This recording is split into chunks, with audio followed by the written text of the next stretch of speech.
சமீபித்திருக்கிறது, மரணம் நிச்சயம் ஒரு நாள் நம்மை வந்து அடைஞ்சிரும், பிறந்துட்டோம் ஒரு நாள் நிச்சயம் மூத்தாகிருவோம் என்கிற நினைவோடு வாழணும். உலகத்திற்காக சேர்க்கிற நாம், துனியாவுக்காக ஓடுகிற நாம் ஒரு கணம் யோசிக்கணும். நான் மூத்தா போயிட்டேன்னு சொன்னால் என்னுடைய லட்ச காசு பணங்கள் என்னோட வருமா? என்னுடைய மாட மாளிகைகள் என்னோட வருமா? என்னுடைய குடும்பம் என்னோட வருமா? என் அருமை பிள்ளைகள் என்னோட வருமா? யாரும் வர மாட்டாங்க. வேண்டாம், மூத்தா போயிட்டா கபிரிஸ்தான் வரைக்கும் வருவாங்க. நம்முடைய கபருக்குழியில் நம்மளை வச்ச பின்னாலே நம்முடைய அண்ணன் தம்பி வருவாங்களா, மனைவி மக்கள் வருவாங்களா, அல்லது ஓடோடி சேர்த்த அடுத்தவனை அடித்து பிடித்து விரட்டி சேர்த்த அத்தனை காசு பணங்கள் ஏதாச்சும் வருமா? உலகத்திலேருந்து ஏதாவது ஒன்றை கொண்டு போயிட முடியுமா? உலகமே கதி என்று வாழுகிற நாம் நேர நேரத்திற்கு தொழுவதில்லை, ரமணானில் நோன்பு இல்லை, ஜகாத் இல்லை, ஹஜ் இல்லை, நல்ல காரியங்கள் இல்லை, பாவங்கள் நிரம்பி இருக்கிறது.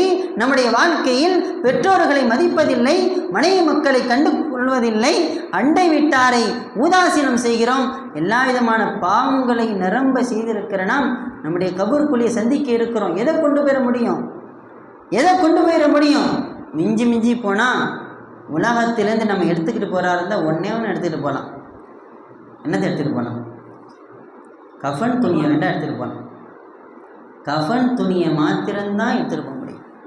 துனியாவிலிருந்து எப்படியாப்பட்ட பணக்காரராக இருந்தால், அவர் எவ்வளோ பெரிய செல்வந்தராக கோடீஸ்வரராக இருந்தாலும் ஒன்றையும் கொண்டு போக முடியாது, கஃபன் துணியை தவிர. அதுவும் பாருங்க, நேற்று மூத்தா போனவங்களுக்கு அந்த பாக்கியம் கூட இல்லை. அல்லாஹு தாலா இது மாதிரியான விபத்தில் ஏற்பட்டவர்களுடைய குடும்பங்களுக்கு அல்லாஹு தாலா சபுரன் ஜமீலா என்கிற அழகிய பொறுமையை தரட்டும். எதற்கு சொல்லுகிறேன் என்றால், மரணம் எப்பொழுது வேண்டுமானாலும் சமீபிக்கலாம். யாராச்சும் நினச்சிருப்பாங்களா?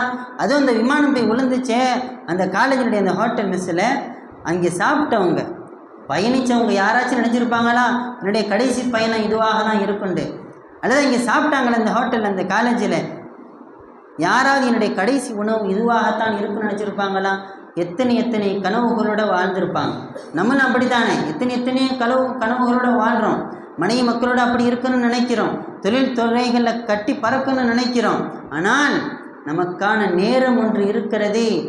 நாம் மரணத்தை நோக்கிய பயணத்தில், மறுமையை நோக்கிய பயணத்தில் வாழ்ந்து கொண்டிருக்கிறோம் என்கிற ஒரு பாடத்தை தான் இந்த பாடத்திலிருந்து நாம் விளங்க வேண்டும். அருமையாக